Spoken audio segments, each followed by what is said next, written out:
Bakit? Kasama na naman yung kabit? Ay, correction, hindi kabet, hindi pa. Chatera. Oo nga, hindi pa naman niya binabahay yun. Pero alam ko may nilalandi siya dahil naaamoy ko sa tuwing nagpapalusot siya sa akin. Alam mo yung tipong tumatayo yung balahibo ko sa leeg kapag may ginagawa siyang kalokohan. Bukas nga pala ako. Saan na naman? Boys na ito. Eh, sino naman mga kasama mo? Siyempre, yung mga barkada ko. Ako, ah. Yan na naman tayo. Ay, ganun. Bakit hindi ako? Na, sige na, oo na. Alam mo na pala. Eh bakit pinayagan mo pang umalis? Oo nga, alam mo, tigas ang ulo mo. Ayaw mo makinig. You never listen to my told. Eh, alam mo na nga kasi dinaan ako dun sa... Alam mo na. Ayun. Eh, ikaw naman kasi, hilig-hilig mo rin.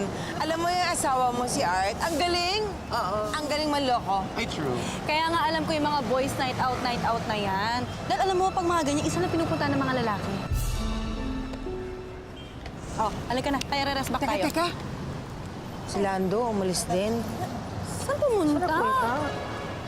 Kasama ng kumpare namin, nag-uminom. There must be something. Hindi, wala. Si Lando pa. Halika, uli na natin si Art.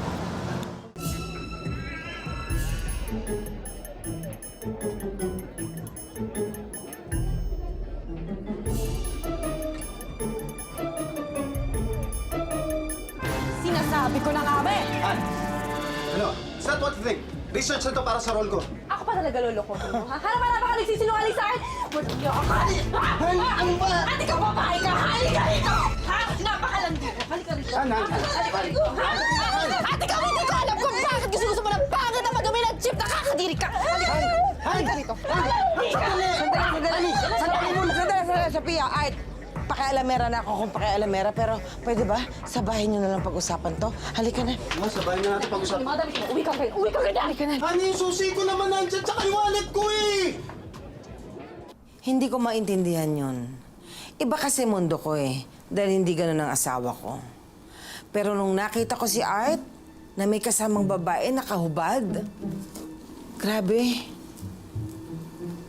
Parang hindi totoo. Nagagawa pala ng mga lalaki yung ganun.